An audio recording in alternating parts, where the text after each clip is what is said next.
오늘 우리에게 주시는 하나님의 말씀은 사무엘하 19장 1절에서 43절까지의 말씀입니다. 봉동은 11절에서 14절, 16절에서 23절까지만 하도록 하겠습니다. 온 이스라엘이 하는 말이 다윗 왕에게 전달되었다. 다윗 왕은 두 제사장 사독과 아비아달에게 사람을 보내서 이렇게 말하였다. 유다 장로들에게 나의 말을 전하여 주십시오. 그들이 어찌하여 왕을 다시 왕궁으로 모시는 일에 맨 나중이 되려고 하는지, 그들은 나의 친족이요 나의 고륙 지친인데 어찌하여 왕을 다시 모셔오는 일에 맨 나중이 되려고 하는지 물어보시기 바랍니다. 그리고 아마사에게는 그가 나의 고륙 지친이면서도 요압을 대신하여 군대 사령관이 되지 않는다면 하나님이 나에게 무슨 벌을 내리시더라도 내가 달게 받겠다고 하더라고 알려주십시오. 이렇게 다윗이 모든 유다 사람의 마음을 하나같이 자기 쪽으로 기울게 하니 그들이 왕에게 사람을 보내서 말하였다. 임금님께서는 부하들을 모두 거느리고 어서 빨리 돌아오시기를 바랍니다. 바울임에 사는 베냐민 사람으로 게라의 아들인 시므이도 급히 와서 다윗 왕을 맞이하려고 모든 유다 사람들과 함께 내려왔다. 그는 베냐민 사람 1000명을 거느리고 사울 집안의 종 시바와 함께 왔는데 시바도 자기의 아들 15명과 자기의 종 20명을 다 데리고 나아왔다. 이들은 요단강을 건너서 왕 앞으로 나아왔다. 그들은 왕의 가족이 강을 건너는 일을 도와서 왕의 환심을 사려고 나룻배로 건너갔다. 왕이 요단강을 건너려고 할 때 게라의 아들 시므이가 왕 앞에 엎드려서 말하였다. 임금님, 이 종의 허물을 마음에 두지 말아 주십시오. 높으신 임금님께서 예루살렘에서 떠나시던 날 제가 저지른 죄악을 임금님께서는 기억하시거나 마음에 품지 말아 주십시오. 바로 제가 죄를 지은 줄을 이 종이 잘 알고 있습니다. 그렇기 때문에 제가 오늘 요셉 지파의 모든 사람 가운데서 맨 먼저 높으신 임금님을 맞으러 내려왔습니다. 스루야의 아들 아비새가 그 말을 받아서 왕에게 말하였다. 주님께서 기름 부어 세우신 분을 시므이가 저주하였으니 그것만으로도 시므이는 죽어야 마땅한 줄 압니다. 그러나 다윗이 말하였다. 스루야의 아들들은 들어라.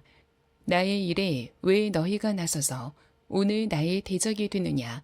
내가 오늘에서야 온 이스라엘의 왕이 된 것 같은데 이런 날에 이스라엘에서 사람이 처형을 받아서야 되겠느냐. 왕이 시므이에게 맹세하였다. 너는 처형을 당하지 않을 것이다. 아멘. 하나님의 말씀입니다. 모두 자리에 앉으시겠습니다.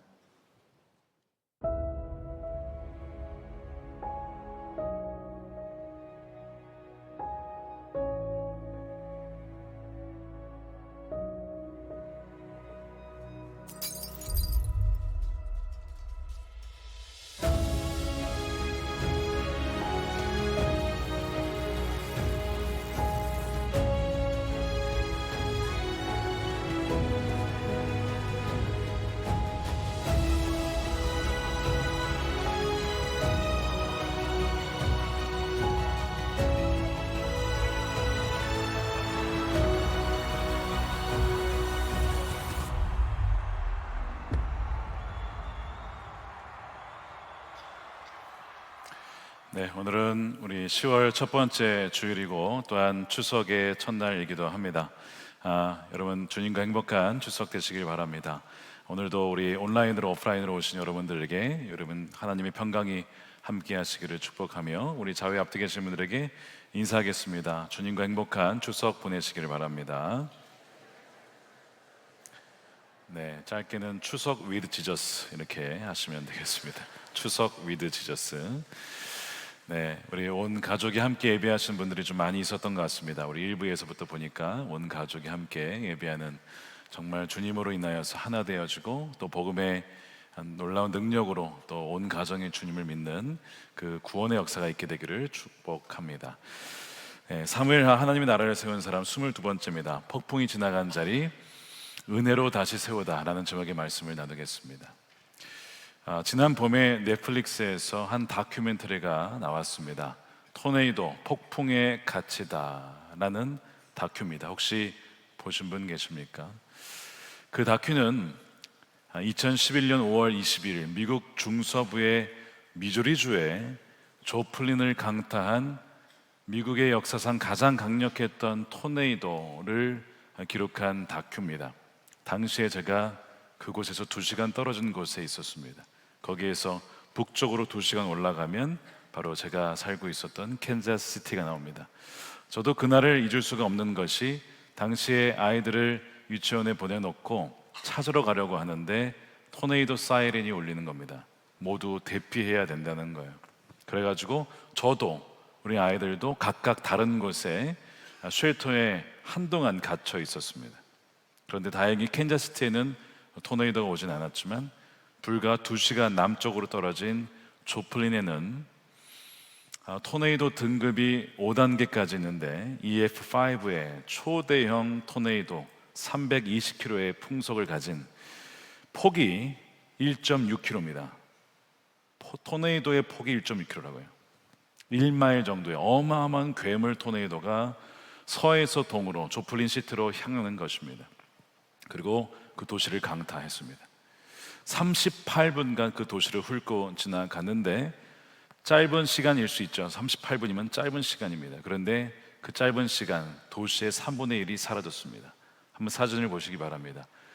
집들이 다 파괴가 된 것이고 좀 더 위에서 보게 되면 저렇게 허옇게 돼버린 곳이 토네이도가 지나간 자리입니다. 가운데 보면 고등학교가 있죠. 당시에 졸업식이 진행되고 있을 때 토네이도가 왔어요. 그래서 많은 학생들이 대피를 제대로 하지 못했습니다. 그래서 다큐멘터리에 보게 되면 대피를 하다가 트럭을 타고 대피를 하는데 트럭에 이 썬루프가 있는데 그 썬루프로 빨려 나가서 죽게 된 학생의 이야기가 나옵니다. 161명의 소중한 목숨이 토네이도로 한순간에 죽고 말았습니다. 다음날 아침 폭풍은 지나갔고 일어나 보니 다 잿더미가 되어 있는 겁니다. 사랑하는 사람을 잃기도 했고 실종자도 많이 있었고 정말 이거 어디서부터 재건을 해야 할지 모르는 그 막막한 상황을 한번 상상해 보시기 바랍니다. 이 사무엘하 19장은 바로 폭풍이 지나간 자리, 그 막막한 상황 속에서 어떻게 이 나라를 다시 재건해야 하나, 바로 그 상황 속에 서 있는 다윗의 모습을 보게 됩니다. 그 거대한 폭풍은 자연재해가 아니라 바로 압살롬의 반역이었고 그 시작은 바로 인재였던 바로 다윗의 죄악으로 시작된 그런 폭풍이었습니다. 그래서 그 은밀한 죄가 가정을 무너뜨리고 나라를 휩쓸어 버린 것이죠. 폭풍 뒤에 남은 것은 주동자 압살롬은 죽고 또한 왕은 살아남았지만 그러나 그 내전 때문에 젊은이 2만 명이 죽고 말았습니다. 그 다음에 왕을 따른 자와 그 왕의 아들을 따른 자, 나라는 완전히 두 조각으로 두동강 나게 되었죠. 서로 건널 수 없는 강을 건넌 것입니다. 어떻게 화해할 수 있고 어떻게 신뢰를 회복할 수가 있겠습니까? 왕의 권위는 떨어졌고 백성들의 마음은 뿔뿔이 흩어진 이 상황이 바로 이 폭풍이 지나간 자리, 폐허가 되어버린 이스라엘의 상황입니다. 우리는 어떻게 이 상황 속에서 하나님의 은혜로 세워나갈 수 있는지를 좀 나누고자 할 텐데, 사실 우리의 상황도 비슷할 때가 많이 있습니다. 여러분의 인생에 폭풍이 다가올 때가 있죠. 그래서 신뢰했던 동역자가 배신하고 또한 사랑하는 가족과의 갈등, 부모님과의 갈등, 심지어 이런 추석이나 설날 때 정치 이슈로 부모와 자식이 갈라지는 경우가 얼마나 많은지 모릅니다. 폭풍이 지나가고 나면 우리 삶에도 잿더미가 남죠. 깨어진 신뢰, 어색한 침묵, 얼어붙은 마음, 이것을 어떻게 어디서부터 회복을 해야 할지 모른다는 것입니다. 그때 마음속에 용서, 용납, 화해라고 하는 성경적인 단어가 떠오르긴 하지만 과연 이것을 해야 할까? 할 수 있을까? 해야만 하는 것일까? 여러 가지 고민들을 갖게 돼요. 어떤 분은 이런 용서하라는 메시지를 들으면 이런 질문을 합니다. 목사님, 제가 용서는 하겠는데 그 사람 다시는 얼굴 보고 싶지 않습니다. 이것도 죄입니까? 목사님, 제가 용서가 안 되는데 그래도 괜찮은 척 그렇게 관계를 유지하는 것도 괜찮은 건가요? 목사님, 제가 그 사람을 다시 받아들였다가 또 상처받으면 어떡합니까? 그러니까 적당하게 거리를 두는 것이 더 낫지 않을까요? 그래서 그 사람이 1부 예배 오면 나는 2부 예배 오고, 2부 예배 오면 나는 3부 예배 오고, 아니면 4부 예배 오고, 이렇게 적당한 거리를 두는 것이 더 현명한 것 아닐까요? 목사님, 이야기 좀 해주세요. 삶의 자리에 폭풍이 지나갔기 때문에, 관계가 깨어져서 어떻게 수습해야 할지 모르기 때문에 그렇습니다.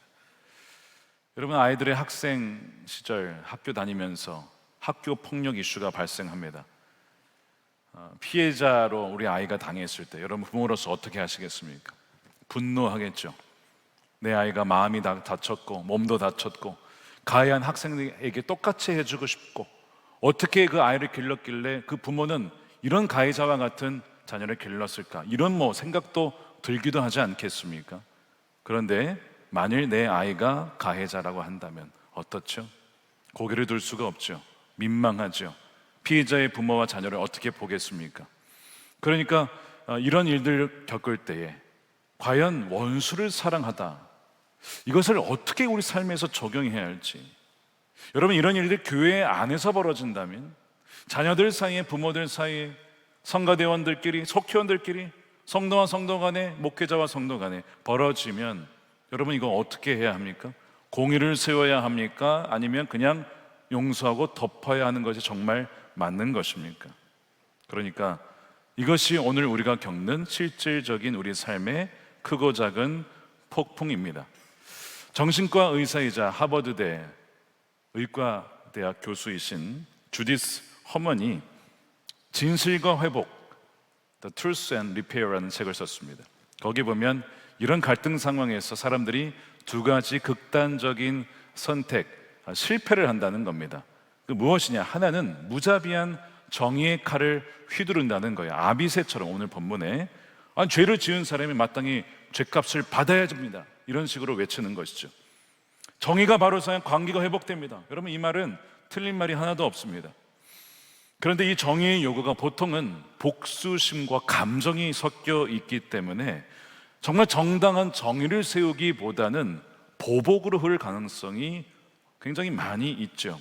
상대방을 끊임없이 정죄하며 관계의 잿더미가 회복되기는커녕 더 폐허로 악화되곤 합니다. 다른 하나의 극단은 회피하는 것이고 침묵하는 것입니다. 주디스 허먼이 경고한 값싼 화해에 대한 유혹이죠.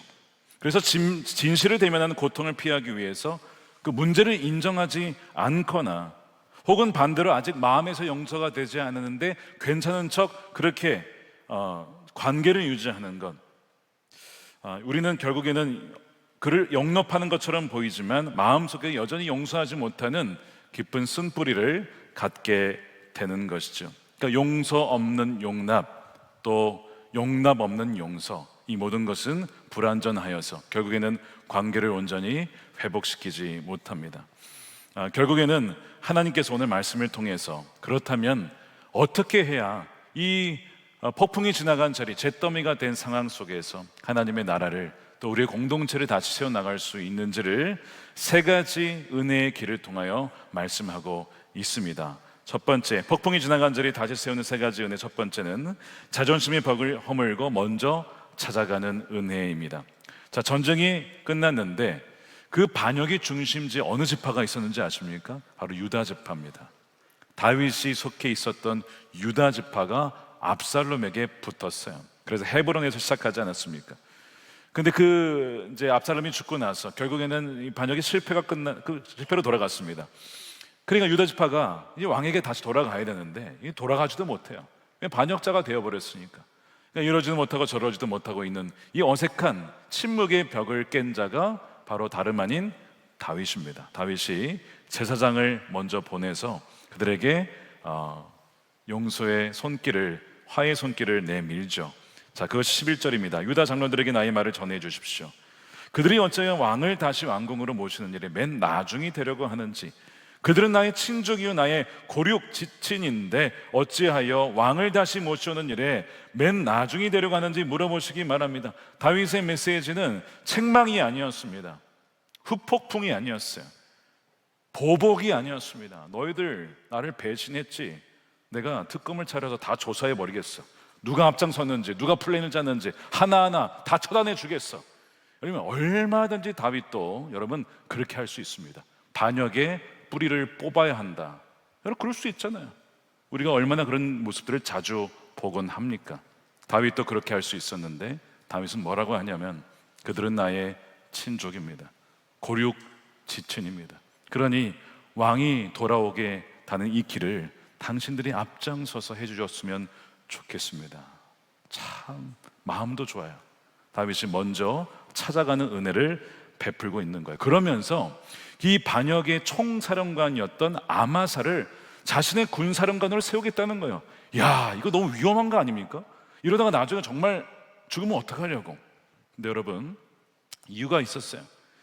요압, 바로 다윗의 군사령관 요압이 다윗의 말을 듣지 않았습니다. 분명히 어린 압살롬을 선대하라고 말을 했는데 그 말을 무시하고, 왕의 명령을 무시하고 자신의 창으로 압살롬이 심장을 찔러 죽였습니다.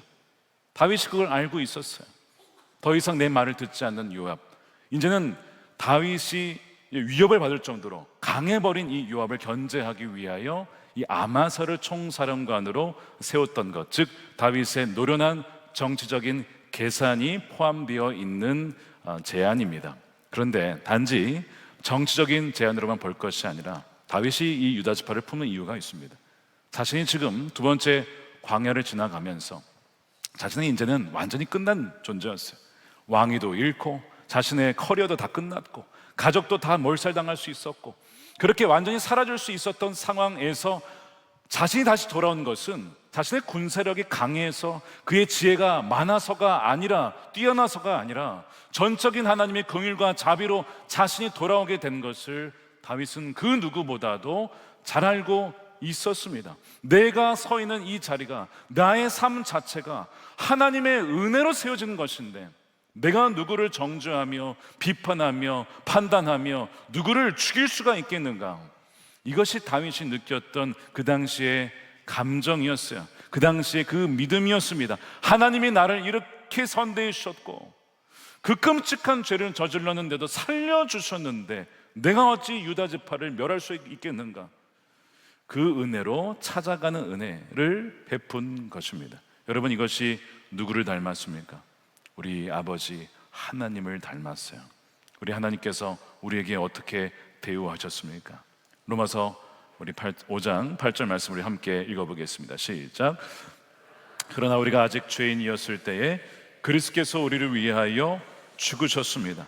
이리하여 하나님께서는 우리들에 대한 자기의 사랑을 실증하셨고 확증하셨습니다. 우리가 언제였을 때요? 우리가 죄인 되었을 때에, 우리가 의인이었을 때, 착했을 때, 우리가 선행을 베풀었을 때, 우리가 충성스러웠을 때에 하나님의 아들을 보내주신 것이 아니에요. 그때 주님이 우리를 위해 죽으신 것이 아닙니다.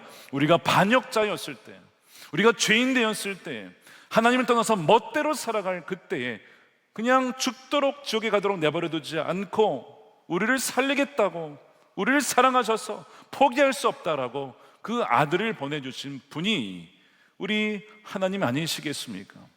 그 하나님의 은혜, 바로 다윗이 바로 그 은혜를 받았기에 찾아가는 은혜를 통해 이 유다 지파를 품었던 것입니다.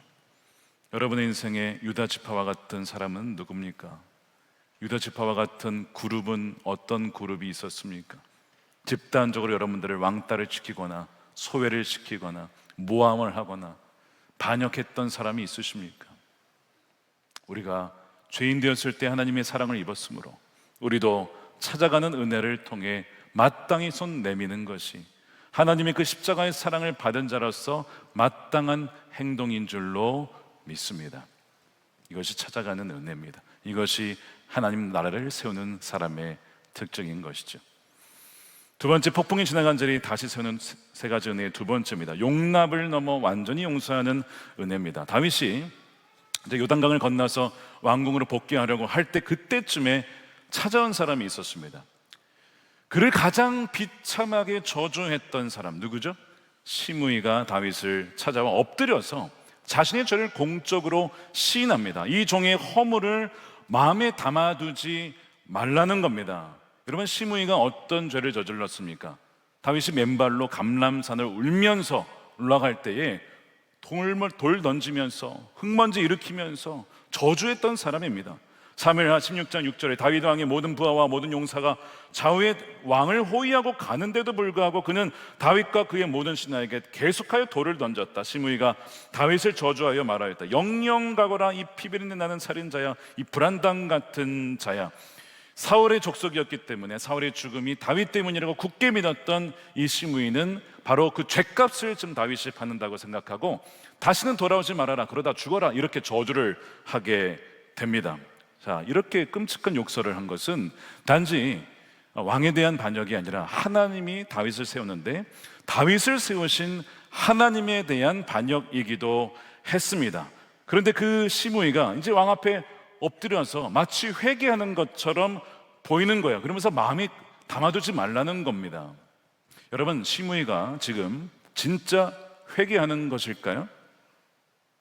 굉장히 중요한 포인트예요. 이걸 제대로 아셔야 나중에 열왕기상이 이어지는 이야기를 여러분 이해하실 수가 있습니다. 시므이가 진짜 회개한 것이 아니죠. 그 이유가 몇 가지가 있어요. 첫 번째, 그가 왔을 때 1000명의 군사를 데리고 옵니다. 베냐민 지파 1000명을 데리고 와서 온 거예요. 그것은 무슨 얘기예요? 제가 이렇게 영향력 있는 사람입니다. 나를 받아주시면 당신의 나라에 재건하는 데 도움이 될 것이고 나를 거절하면 위협이 될 수도 있다라고 하는 나름 협상 카드를 들고 온 거예요. 다윗이 다시 주권을 회복하니까 어쨌든 불리하니까 지금은 수그려야 된다. 이것이 이 시므이의 계산이었던 거죠. 두 번째 18절에 보면 그들은 왕의 환심을 사려고, 자, 왕의 가족이 요단강을 건너야 되는데 환심을 사려고 나룻배를 띄워서 도와주는 척하여 왕의 마음을 사러 간 것이지 회개하여 온 것이 아니었다는 결정적인 증거가 여기 있습니다. 자, 그러니까 이런 이 시므이의 나름대로 자신의 허물을 시인하는 이 장면 앞에 어떻게 다윗이 반응하나? 먼저 그 옆에 있었던 이 아비새가 충직한 장수죠. 이 시므이의 마음을 간파를 했어요. 뭐라고 하냐면 21절입니다. 수리의 아들 아비새가 그 말을 받아서 왕에게 말하기를 주님께서 기름 부어 세우신 분을 시므이가 저주하였으니 그것만으로도 시므이는 죽어야 마땅한 줄 압니다. 여러분, 이 아비새는 지난번 그때 이 시므이가 돌 던졌을 때도 제가 목을 베어오겠습니다 했던 그 충직한 장수입니다. 굉장히 성질 급하고 아주 그냥 용맹한 장수예요. 여러분, 이런 분들을 한번 옆에 두면 굉장히 듬직하지 않겠습니까? 누가 돌 던져도 저는 제가 처리하겠습니다 이러면 얼마나 힘이 되겠어요. 다윗의 입장에서도 굉장히 힘이 됐을 거예요. 사실 이 아비새의 말이 틀린 건 아닙니다. 이 아비새가 말하는 것이 죄에 대한 죗값을 받아야 됩니다. 어찌되었든 왕을 저주했으니까 이건 하나님에 대한 반역입니다. 이거 죗값을 받지 않으면 나라의 기강이 무너질 것입니다. 이 아비새의 공의는 성경에도 나오는 거예요. 이에는 이, 눈에는 눈, 갚아주라는 거예요. 공의를 정말 강물같이 흐르도록 해야 된다. 이게 아모스 선지자의 말씀 아닙니까? 공의를 세워야 됩니다라는 주장을 하고 있는 거죠. 자, 그런데 이에 대한 다윗의 반응은 전혀 다른 반응이었습니다. 22절 보십시오. 그러나 다윗이 말하였다. 수르의 아들들은 들어라. 나의 일에 왜 너희가 나서서 오늘 나의 대적, 이 사탄입니다. 나의 대적이 되느냐? 내가 오늘에서야 온 이스라엘의 왕이 된 것 같은데 이런 날에 이스라엘에서 사람이 처형을 받아서야 되겠느냐? 지금 다윗은 이 아비새의 이 이야기가 마치 사탄이 나를 지금 유혹하는 것 같다라고 느끼는 거예요. 마치 예수님이 베드로에게 물러가라, 넌 나를 넘어지게 한 자로다, 이 사탄아, 이렇게 얘기하는 비슷한 상황이에요. 왜 다윗은 이것을 사탄의 유혹이라고 받은 것일까요? 여러분, 이 정의가 필요 없다는 것이 아니고 아비새가 다 틀렸다는 것이 아닙니다. 맞아요. 처리를 해야 됩니다. 그래야 기강이 서겠죠. 그런데 지금은요, 다 나라가 힘든 상황이에요. 나라가 갈라졌고 많은 청년들이 죽었습니다. 이 상황에서 누구로부터 처형한다? 다윗은 그걸 원치 않았던 거예요. 이 아비새가 주장하는 정의를 응보적 정의라고 합니다. 과거의 죄를 샅샅이 찾아내어서 그 죄값을 받게 하라는 것이죠. 응보적 정의라고 불러요. 말씀드린 대로 성경에는 그런 정의가 분명히 있습니다. 그런데 지금 다윗이 하고자 하는 것은, 다윗이 세우고자 하는 나라는 깨어진 관계를 회복하고 공동체를 다시 세우는 회복적인 정의를 원하는 거예요. 그럴 때는 죄가 있어도 면제해 주거나 사면해 주거나 용서해 주거나, 그렇게 함으로써 원수마저도 품는 것을 통해 나라를 다시 통합시키는 것, 이것이 지금 다윗이 꿈꾸는 하나님 나라였기 때문에 아비새의 이 응보적 정의를 잠시 뒤로 미루고, 지금은 그걸 행할 때가 아니다, 지금은 우리 모두가 회복해야 될 때야. 그래서 아비사의 그 제안을 마치 사탄의 유혹처럼, 지금 내가 응보적 정의를 하게 되면 나라는 더 갈라지게 될 거야, 완전히 주저앉게 될 거야, 그렇게 해서 그의 요청을 거부한 것이죠. 참 다윗이 위대한 사람입니다. 정말 이런 정치인들이 있으면 좋겠어요. 함께 품고 나갈 수 있고 적마저도 품어 나갈 수 있는, 그래야 하나 되는 대한민국을 만들 수 있는 그런 정치인들이 세워지기를 처음으로 기도하며 소망합니다. 자, 그런데 여러분, 다윗을 잘 아시는 분들, 성경을 잘 아시는 분들은 그 뒤에 어떤 일이 일어났는지 아실 겁니다. 시간이 흐릅니다. 다시 몇 년이 흘러서 다윗이 죽게 되죠. 열왕기상 2장쯤에 다윗의 유언이 나오는데, 그 유언에 누가 등장합니까? 시므이가 다시 등장합니다. 그러니까 지금 시므이가 왕이시여 저희 허물을 마음에 담아두지 마십시오라고 했는데, 마음에 담아두지 말라고, 생각하지 말라고 말하면 또 생각이 나는 거예요. 마음에 담아두지 말라고 그러면 마음에 담아두는 거예요. 다윗이 그 이후로도 계속 시므이의 그 돌 던지는 장면, 저주하는 것이 마음에 남았던 것 같습니다. 그리고 시므이는 100% 회개하지 않았잖아요. 정치적인 상황 때문에 잠시 수그린 것 뿐이지 진정한 회개가 아니었기 때문에 하나님이 공의로운 심판이 있어야 한다라고 생각했던 것 같습니다. 그런데 내 손으로는 죽이지 않겠다고 오늘 약속했잖아요. 내가 너를 처형하지 않을 거야. 지금은 우리가 모두가 슬픈 날이니, 국가적인 애도의 날이니 함께 일어나야 되니까 어느 누구도 처형하지 않을 거야 해서 그는 실제로 시므이를 죽이지 않습니다. 그러나 아들에게 유언을 합니다. 솔로몬아, 너는 지혜로운 자이니까 시므온이 편안하게 수월로 가지 않도록 해라, 이런 유언을 남겨요. 솔로몬이 아버지 말을 알아들었습니다. 나중에 시므이와 솔로몬 사이에 약속을 하죠. 어느 경계 이상으로 넘어가지 마십시오. 시므이가 그것을 깹니다. 결국 그것 때문에 처형을 당하게 되죠. 하나님의 지혜로 공의로운 심판이 이루어지는 순간이었습니다. 바로 이 지점에서 우리는 다윗의 불완전한 모습을 보게 돼요. 자, 이 시므이를 용납했어요. 보복하는 정치를 하지 않았습니다. 그래서 나라를 세웠습니다. 그런데 마음속 깊은 곳에서는 온전히 시므이를 완전히 용서한 것은 아니었습니다. 왜요? 다윗도 사람이기 때문에 그렇습니다. 여러분들 사람이기 때문에 돌 던지는 누군가를 여러분 계속 용서하고 정말 마음에 싹 잊어버릴 수가 있겠습니까? 쉽지가 않죠. 다윗도 그걸 못했어요. 그러니까 다윗의 한계를 보게 돼요. 여러분, 다윗도 인간입니다. 사람입니다. 뭐 대단한 어떤 히어로가 아니라 그도 연약한 인간인 것을 우리 말씀을 통해 보게 돼요. 그렇기 때문에 우리가 의지하고 바라보게 되는 분이 있게 되죠. 누굽니까? 우리의 완전하신 왕 예수님을 바라보게 되는 거예요. 왜요? 예수님은 우리 죄값을 대신 받으심으로 완전한 정의를 이루시고, 또한 우리를 완전히 용납하고 용서하심으로 완전한 은혜를 베풀어 주셨습니다. 어디에서요? 바로 십자가에서 그 완전한 사랑과 공의를 베풀어 주신 그 주님을 바라볼 때에, 비록 우리의 힘으로는 그 누구도 용서할 힘이 없지만, 용서할 수도 없지만, 하고 싶은 마음도 없겠지만, 그런데 내가 어떤 자임을 기억하고 내가 은혜로 이렇게 살아있다는 것을 우리가 정말 믿는다면 십자가의 은혜로 용서할 수가 있는 거예요. 사실 이런 얘기하면 목사님, 다윗도 용서 못했는데 제가 어떻게 용서를 합니까? 이런 얘기하신 분들이 분명히 있으실 거예요. 아마 여러분도 그런 생각하실 겁니다. 그런데 여러분, 우리가 지금 사무엘 상하를 쭉 보고 있지만 꼭 아셔야 되는 게 하나 있어요. 여러분, 다윗이 위대합니까? 여러분이 위대합니까? 라고 하면 다 다윗이라고 대답하실 거예요. 여러분, 그렇게 생각하시면 안 됩니다. 다윗보다 여러분들이 훨씬 나아요. 안 믿어지시는 것 같은데 이유를 말씀을 드릴게요. 다윗은 십자가의 완전한 복음을 보질 못했습니다. 희미하게 믿음으로만 다가올 오실 메시아를 믿음으로 본 것뿐이었어요. 십자가의 복음을 완전히 누린 게 아니었습니다. 게다가 성령의 역사가 있었지만 우리와 같이 믿는 자에게 영원히 거주하시는 그 내주하시는 성령에 대한 약속을 받지 못한 사람이 다윗이었습니다.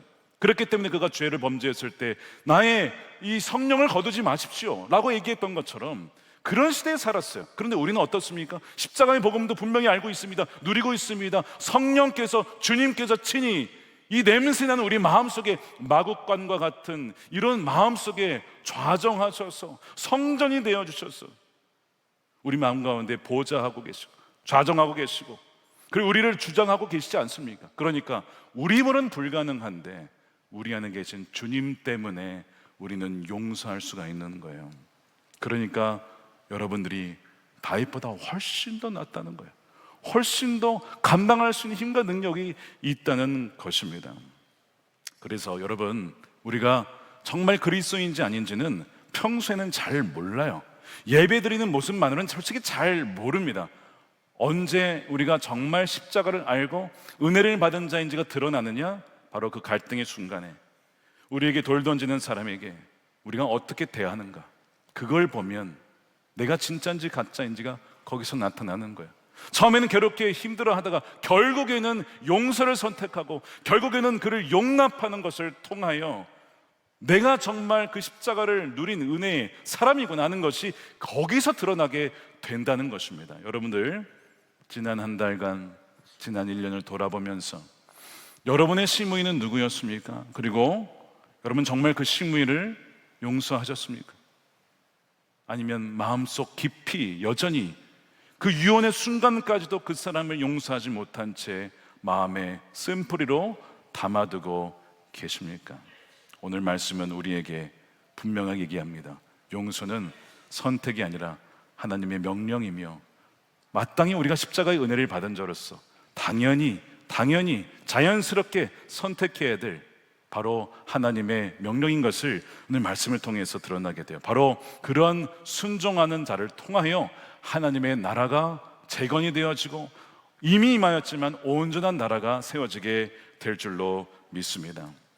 자, 세 번째는 왕으로 만족하는 은혜입니다. 자, 오늘 본문 다 읽진 않았지만 마지막으로 다윗을 찾아온 인물이 손자 무비보셋입니다. 자, 무비보셋의 등장은 우리로 하여금 이런 질문을 던집니다. 우리가 억울한 일을 당했을 때에 우리는 어떻게 반응해야 하는가, 이 부분입니다. 자, 무비보셋이 왜 억울한 일을 당했죠? 다윗이 피난 갔을 때에 무비보셋이 없었습니다. 대신에 그의 종 시바가 따라와서 다윗에게 먹을 것을 주었죠. 그러면서 다윗이 물었어요. 너의 주인 무비보셋은 왜 나를 따라오지 않았냐? 아, 저의 주인은 예루살렘에 머물러 있으면서 자신의 할아버지인 사울의 나라를 다시 돌려받기를 기대하고 있습니다. 모함이었어요. 거짓이었습니다. 그래, 그러면 무비보셋의 온 재산을 시바야 너가 가져라. 재산을 다 줘버렸습니다. 자, 그러고 나서 다시 다윗이 돌아왔어요. 무비보셋을 만났습니다. 너 내가 피난 갔을 때 왜 안 따라왔어? 제가 가려고 했는데 장애인입니다. 시바가 나를 도와주지 않고 먼저 혼자 가버렸습니다. 그래 놓고선 저에게 거짓 모함을 해서 제가 이렇게 되는 것입니다. 이 무비보셋은요, 다윗이 떠난 날부터 먹지도 않고 옷도 막 허름한 채 수염 기르고 막 슬퍼서 그러고 있었어요. 오늘 행세가 그랬습니다. 그러면서 자신의 이야기를 막 이야기를 해요. 제가 그래서 우리 왕을 따라가지 못한 것이었습니다. 제가 안 가려고 한 것이 아니었습니다. 다윗이 딱 들어보더니 아, 그랬구나. 그래서 판결을 다시 내립니다. 자, 그러면 시바와 재산을 반반 나눠 가져라, 이렇게 얘기를 해요. 왜 다윗이 이런 판결을 했을까요? 다 무비보셋에게 줘야 할 것 같은데, 첫 번째, 다윗은 무엇이 진실인지를 아마 분간하기 어려웠을 겁니다. 시바의 말이 맞는 것인지, 무비보셋의 말이 맞는 것인지. 두 번째, 어쨌든 시바가 자신이 어려운 상황에 와서 도와줬기 때문에 그에 대한 공로를 인정하여 재산을 띄워준 거죠. 그리고 무비보셋도 나머지 절반을 보존을 해준 겁니다. 어떻게 보면 이 솔로몬의 판결처럼 지혜로운 판결일 수도 있어요. 그러나 무비보셋의 입장에서는 굉장히 억울한 판결입니다. 불합리한 판결입니다. 따질 수 있습니다. 다시 판결해달라고 요청할 수도 있었어요. 그런데 무비보셋이 뭐라고 얘기를 하냐면 참 놀라운 고백을 해요. 우리 예상을 뛰어넘는 신앙 고백을 합니다. 30절에 무비보셋의 왕에게 아뢰기를, 높으신 임금님께서 안전하게 왕궁으로 돌아오시게 되었는데 이제 시바가 그 밭을 다 차지한들 뭐 어떻습니까? 저는 괜찮습니다. 이 얘기예요. 여러분, 참 놀라운 고백이에요. 이 사건, 지금 이 불합리한 판결은 의도치 않게 무비보셋의 마음에 무엇이 있는지, 그게 가장 중요한 것이 무엇인지를 드러내주는 사건이 되었습니다. 무비보셋에게 가장 중요한 것은 재산이 아니었어요. 심지어 자기가 오해를 받아서 명예를 잃어버린 것, 그를 되찾는 것, 심지어 그것도 아니었어요. 무비보셋에게 가장 중요한 것은 왕이 돌아와서, 무사히 왕궁으로 돌아와서 다시 왕과 함께 교제하며 식사할 수 있도록 관계가 회복된 것이면 저는 충분합니다. 무비보셋에게 가장 중요한 것은 다윗 왕과의 관계였어요. 그것만 회복된다면 저는 다른 거 다 없어도 괜찮습니다라는 고백이거든요. 여러분, 무비보셋은 어떤 은혜를 받았습니까? 죽은 목숨이었어요. 전 왕의 어쨌든 손자 아닙니까? 죽은 목숨인데 다윗이 살려주고 자신의 식탁에서 먹으라고 가족처럼 받아주었습니다. 헤세드의 은혜를 누린 자예요. 그렇기 때문에 그는 이미 너무나 충만한 은혜를 받았기 때문에 다른 것 재산 잃어버려도 괜찮습니다. 나는 그 은혜면 충분하고 왕의 식탁에서 주님과의 관계, 왕과의 관계만, 임재만 누릴 수 있다면 다 괜찮습니다. 그 고백이에요. 여러분 같았으면 이 억울한 상황에서 정말 이렇게 고백하실 수 있겠습니까? 사업을 하다가 배신을 당해서 돈을 떼이는 경우가 있고, 또한 친구의 모함으로 인하여서 직장에서 진급하지 못할 수도 있어요. 그런 억울한 일을 당할 때 그 억울함을 풀기 위해 우리는 온갖 방법을 궁리합니다. 밤에 잠을 자지도 못해요. 어떻게 하면 이 억울함을 풀 수 있을까? 내 잃어버린 몫을 되찾을 수 있을까를 궁리하며 이것이 풀어지기를 우리가 기도하죠. 그런데 그것이 풀어지기를 주님께서 도와주실 것이고, 또한 다 아시겠지만 가장 중요한 것은 하나님께서 나의 억울함을 아시니까 내가 잃어버린 몫을 되찾지 못한다 할지라도 내가 정말 빼앗기고 싶지 않은 것은 주님과의 관계요, 주님의 임재요, 주님이 주시는 감사요, 주님이 주시는 기쁨입니다. 이것만은 제가 절대로 빼앗기고 싶지 않습니다. 여러분, 정말 이렇게 고백하실 수 있겠냐고요. 우리가 억울한 일을 당해보면 진짜 내가 중요시 여기고 있는 것이 무엇인지 그때 드러나게 돼요. 아닌 줄 알았는데 나는 내 명예가 가장 중요해. 내 명성이 중요하고, 내 이름이 중요하고, 사람들이 나를 어떻게 보는지가 중요하고, 내 가진 재산을 되찾는 것이 중요하고, 따지고 보니까 그게 가장 중요한 사람이었다는 것을, 그 억울한 일을 당했을 때, 그래서 내가 주님과의 임재를 잃어버리고 누군가를 미워하고 감사를 잃어버려도 내가 이것만은 되찾아야겠다. 내가 가장 중요하게 여겼던 것이 실은 주님이 아니라 이거였구나. 억울한 일을 당했을 때 내가 가장 중요하게 여기는 것이 그제서야 드러나요. 억울한 일을 당하셨습니까? 관계가 틀어지시고 모함을 당하셨어요? 오해가 아직 안 풀리셨습니까? 그때 여러분 여전히 주님 억울하지만 주님이 가장 완벽한 판결자이시니까 저의 억울함을 아실 거 아닙니까? 주님만 알아주시면 됩니다. 다른 사람이 못 알아줘도 그래도 주님이 알아주시고, 그리함으로 말미암아 주님과의 그 임재의 기쁨을 내가 놓치지 않을 수 있다면 주님 그것으로 충분합니다. 이 고백이 저와 여러분들의 입술에서 나오게 되기를 축복합니다. 이것이 무비보셋이 우리에게 주는 메시지인 거예요. 내가 진정 의지하고 내가 정말 만족하는 대상이 무엇인지, 그 억울한 상황 속에서 나도 모르게 우리는 시험을 받고 우리 마음속에 있는 것이 드러나게 된다는 것입니다. 자, 오늘 이 세 가지 은혜를 살펴보았습니다. 찾아가는 은혜, 용서하는 은혜, 그리고 왕으로 만족하는 은혜, 이것이 하나님 나라 그리고 가정과 교회와 나라를 재건하는 하나님의 은혜의 세 가지 길인 것입니다. 십자가는 완전한 용서와 용납을 보여주었습니다. 사람은 불완전하고 다윗도 불완전하였습니다. 우리도 불완전합니다. 그러나 주님이 주시는 힘으로 말미암아 우리는 악을 악으로 갚지 않고 증오를 증오로 갚지 않고 악을 선으로 갚으며 증오를 용서와 사랑으로 그렇게 대응하여 하나님의 나라를 세워나갈 수 있게 되리라 분명히 믿습니다. 그것이 하나님의 나라를 세우는 사람의 특징입니다.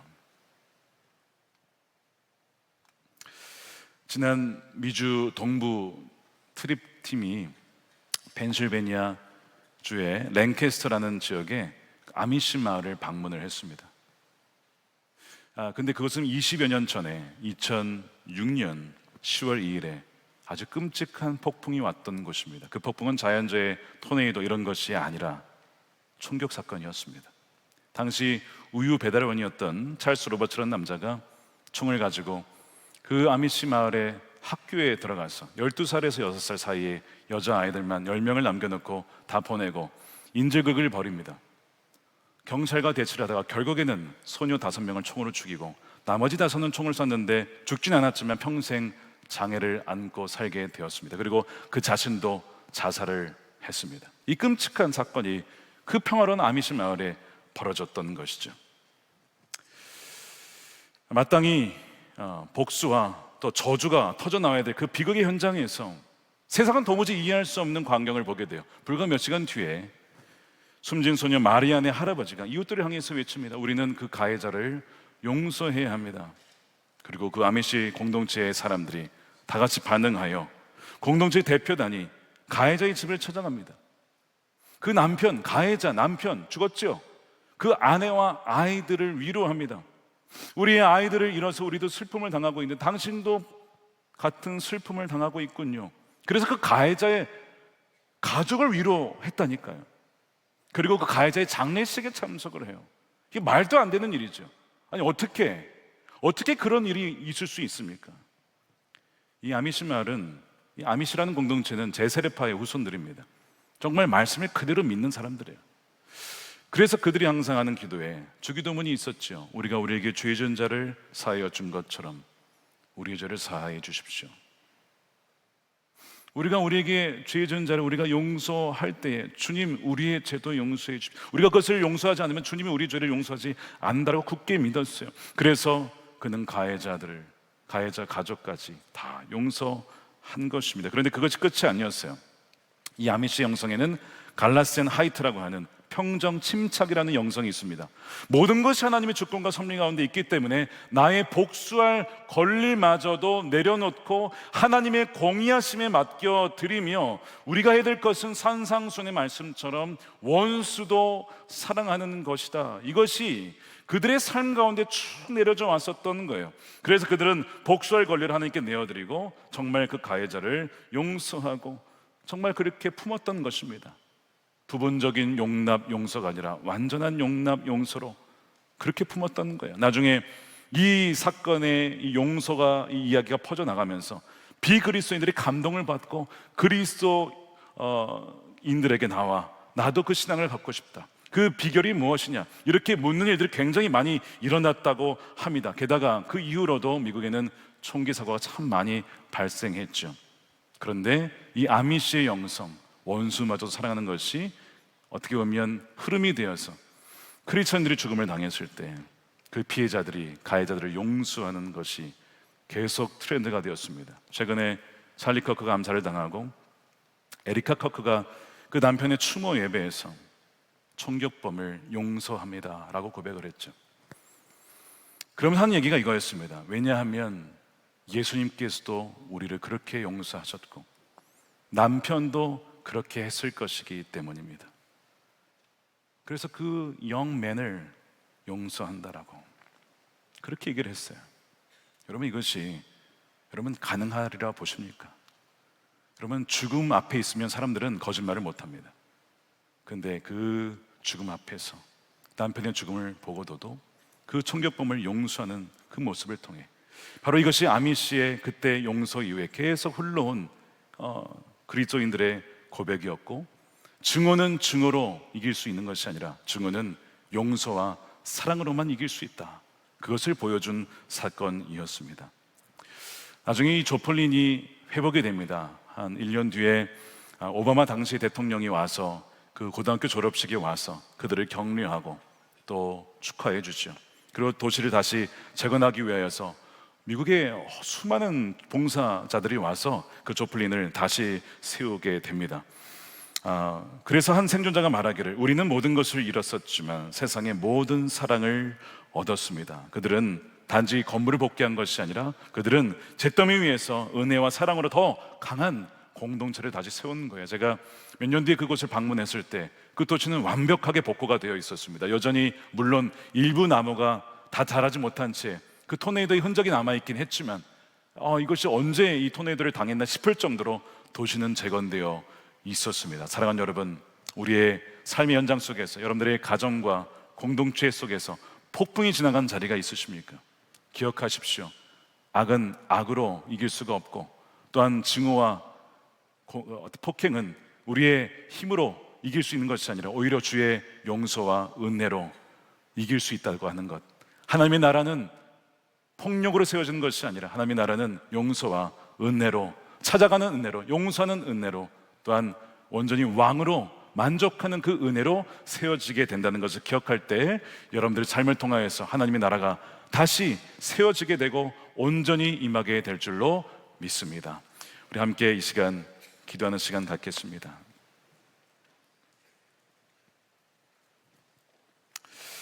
이 시간 다시 한번 여러분의 시므이를 떠올려 보시길 바랍니다. 다윗은 시므이를 용납했습니다. 죽이지 않았어요. 그러면 여러분, 그것만으로도 엄청난 일입니다. 엄청난 일입니다. 그러나 그의 마음속에 시므이에 대한 쓴뿌리가 남아 있었던 것은 사실이에요. 만일 시므이가 완전히 회개했더라면 그러면 다윗도 완전히 용서했을지도 모르겠습니다. 그러나 다윗은 불완전했습니다. 왜냐하면 다윗은 십자가를 제대로 알지 못했고 희미하게 멀리서만 바라보았을 뿐입니다. 성령이 거하긴 했지만 우리처럼 완전히 내주하시는 성령의 은혜를 받은 사람은 아니었어요. 그런데 우리는 다릅니다.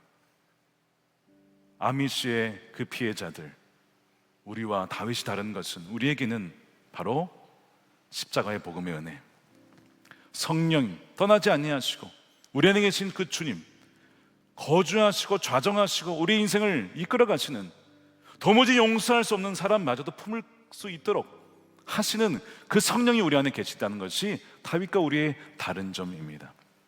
여러분, 이 시간 우리가 기도할 때 우리 주기도문을 기억하십시오. 우리가 우리에게 죄 지은 자를 사하여 준 것 같이 우리의 죄를 사하여 주십시오. 우리가 사하지 아니하면 주님이 우리를 용서하지 못한다는 겁니다. 여러분, 그런 일이 있었어야 되겠습니까? 이 시간 여러분들의 시므이를 주님께 내어드리며, 주님, 시므이를 용서합니다. 용서합니다. 주님, 용서합니다. 용납합니다. 주님, 내 마음에 쓴뿌리와 아픔과 상처를 죽는 날까지 품고 가지 않게 해주시고, 바로 오늘 이 시간에 십자가로 말미암아 완전히 뿌리 뽑아주시고, 죄인 되었던 반역자였던 나를 버려두지 아니하시고 그 아들을 내어주신 그 하나님의 십자가의 사랑으로 나를 품어주신 것처럼 나도 그 사람을 그렇게 용서하며 품을 수 있도록 인도해 달라고 우리 함께 주의 몸에 주어 기도하겠습니다. 주여, 살아계신 아버지 하나님, 우리 이름으로 아버지 용서할 수 없음을 고백합니다. 하나님, 우리가 무엇이간에 우리 아버지가 우리가 악을 악으로 갚을 수가 있겠습니까? 누구를 저주하고 누구를 욕하고 누구를 욕망하고 누구를 아버지 끝까지 아버지 용서하지 못할 사람이 어디 있겠습니까? 아버지, 나보다 더한 죄인이 없고 나보다 이만한 죄인이 없음을 십자가에서 보았는데, 주여, 우리가 무엇이 가운데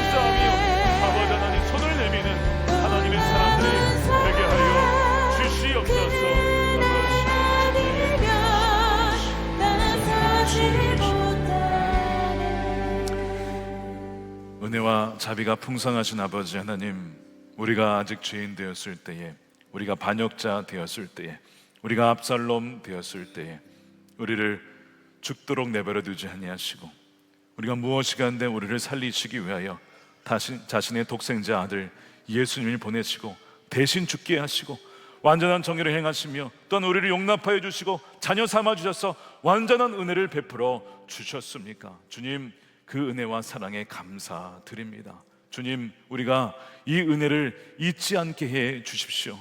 우리가 이 은혜를 너무나 자주 잊어버립니다. 그리하여 마치 1만 달란트 탕감을 받았지만 100데나리온 나에게 빚진 자를 용서하지 못한 그런 어리석은 사람처럼 우리가 행할 때가 얼마나 많은지 모릅니다.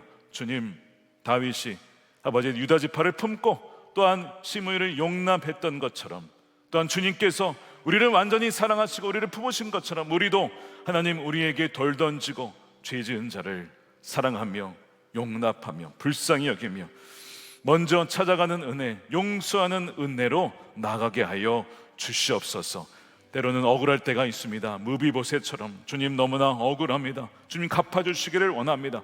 그럴 때가 너무나 많이 있지만 주님, 기억하기를 원합니다. 주님, 우리가 가장 소중히 여기는 것은 나의 명예를 되찾는 것도 아니고 나의 재산을 되찾는 것도 아니고 주님의 임재를 회복하는 것입니다. 미워하는 사람들로 말미암아 하나님, 그 잃어버린 몫을 되찾기 위하여 하나님의 임재와 그 기쁨과 감사를 잃어버리고 말았습니다. 주님, 이 자리에 그런 성도들이 계시다면 주께서 찾아와 주셔서 잃어버린 눈물, 잃어버린 기쁨, 잃어버린 찬양과 감사가 회복되게 하여 주시옵소서. 그리고 왕의 식탁의 자리에서 하나님 교제하며 나가는 것이 나의 가장 기쁨이라고 고백한 이 무비보셋의 고백이 우리의 모두의 고백이 되게 해 주시고 억울함을 갚아주시고 공의롭게 드러내실 주님을 신뢰함으로 기꺼이 우리의 권리마저도 내어드리는, 나는 죽고 예수로 살아가는 하나님의 존귀한 자녀들이 다 되게 하여 주시옵소서.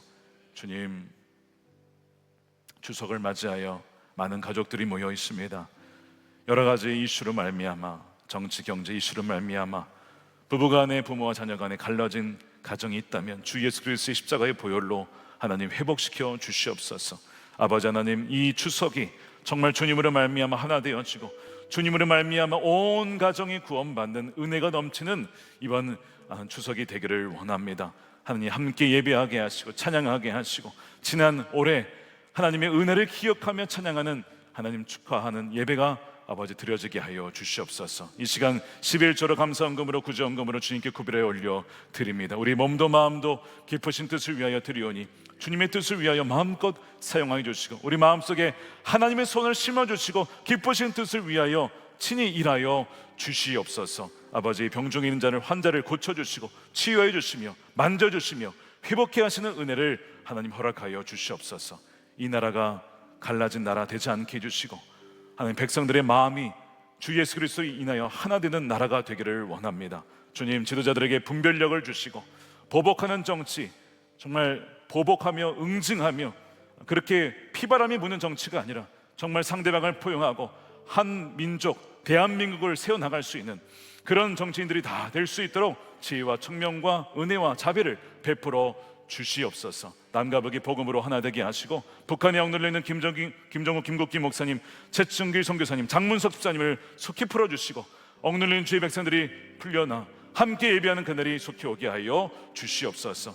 일상의 선교적인 삶을 살아가는 우리 성도들에게 담대한 믿음을 주시고 일상에서, 직장에서 선교적인 삶을 통하여 예수님이 드러나게 하여 주시며 땅끝까지 이르러 복음을 증거하시는 우리 선교사님들에게 새 힘과 능력과 건강을 주셔서 우리가 함께 기도하며 하나님 나라를 추구하며 나아갈 때에 다시 오실 주님 만날 때에 착하고 충성된 종아 참 잘하였도다, 그렇게 하나님 맞이해 주시는 은혜를 우리 모든, 우리 선한 목적의 모든 예배자들이 누리게 하여 주시옵소서. 예수님의 이름으로 기도드립니다. 아멘. 다 같이 일어나셔서 준비하신 예물을 드리며 함께 찬양하겠습니다.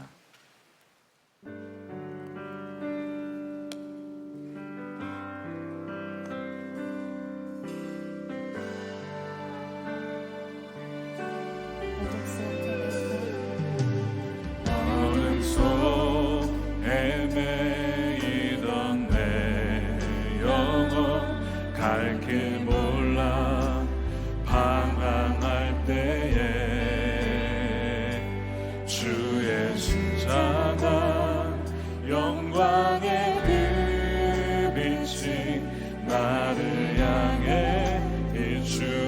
주셨네.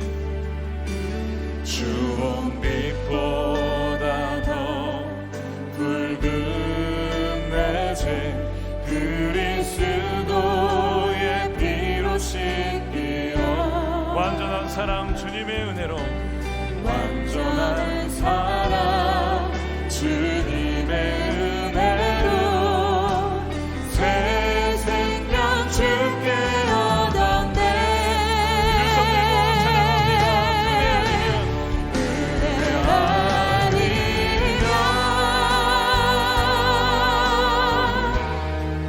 나서지 못하네.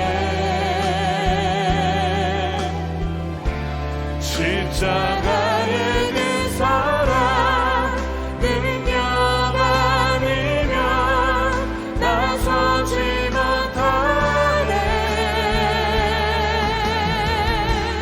은혜 아니면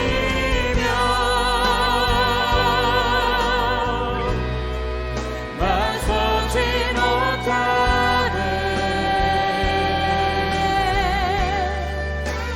놀라운 사랑 그네 아니면 나서지 못하네. 한번 더 고백합니다.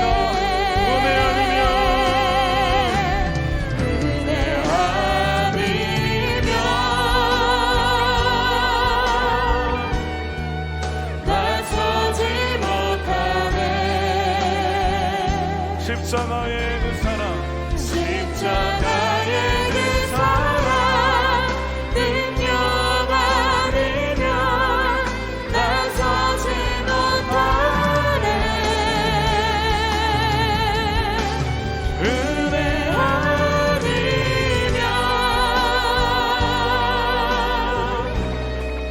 나서지 못하네. 놀라운 사랑 그네 아니면 나서지 못하네.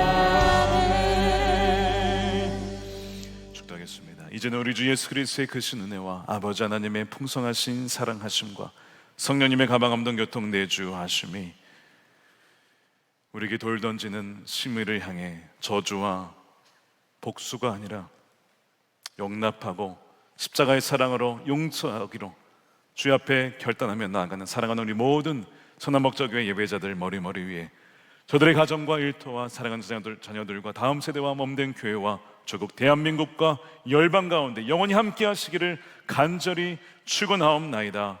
아멘.